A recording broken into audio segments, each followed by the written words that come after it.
आप देख रहे हो परमात्मा ने ज्ञान का तूफान ला रखा है। भाई बहन बुजुर्ग माता बच्चे ले लेकर पुस्तक एक परमात्मा के पोस्टमैन की तरह घर घर जा रहे हैं, उनके बच्चों तक संदेश पहुंचा रहे हैं, उनकी गालियां खा रहे हैं। कोई जेल में डाल देता है, कोई पत्थर मारता है, कोई धमकाता है, कोई खुरकाता है, लेकिन ये परवाह नहीं करते क्योंकि इनको मालूम हो गया कि इन्होंने भांग पी रखी है और यह भांग उतरेगी पुस्तक के ज्ञान से, भगवान के ज्ञान से। और जिनकी भांग उतर जाएगी हमारे साथ हो लेंगे। फिर ये बात की उतर गई आप आगे। अब जैसे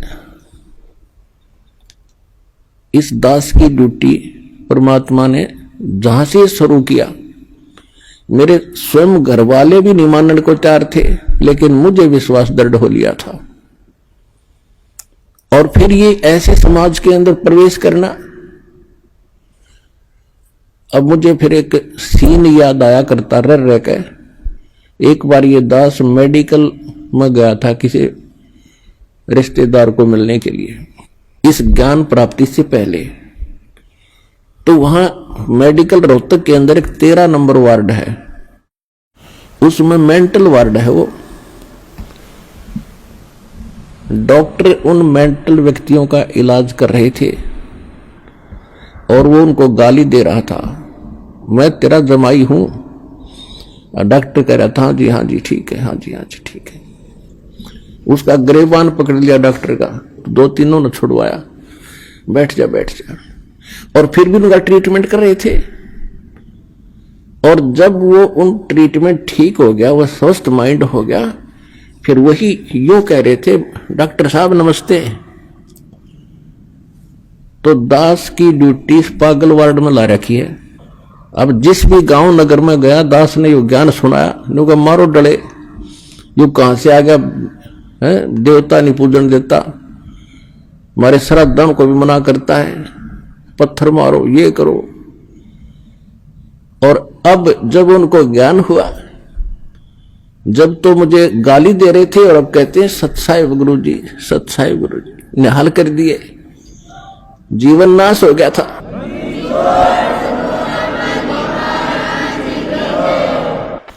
तो परमात्मा ने ये ज्ञान का तूफान उठा दिया। अब ये ऐसा काम करेगा, जहां भी कोई सीडी देखता है, डीवीडी, या वैसे एक टीवी चैनल के माध्यम से सत्संग सुनता है, तो अमृत वचन है, झंझोड़ कर रख देगी आत्मा को। कति ये एक सत्संग है, साध का सत्संग है, ये नकलियों का नहीं है।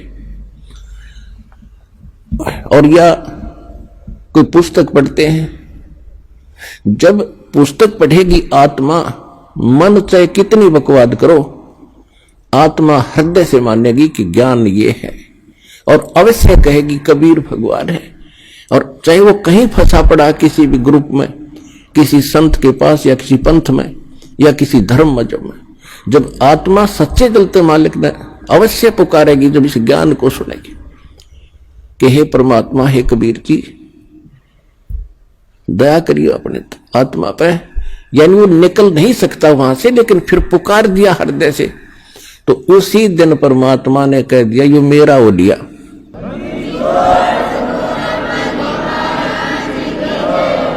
फिर काल को पकड़ कर बाजू से दूर कर देता, दूर हो जाए, ये मेरा हो गया, अब मेरे ज्ञान को स्वीकार कर लिया। बेशक वो कितने दिन फिर वहां रहे, आएगा एक दिन, मालिक लिया होगा, कुछ भी कारण बनावे। तो इस प्रकार परमात्मा ने कहा था कि तेरा ज्ञान सुनेगा वो तेरा, और मेरा मानने का फिर उसके निकट मत आ जाइए। तो इस प्रकार ये परमात्मा का ज्ञान पूरे विश्व में फैलेगा।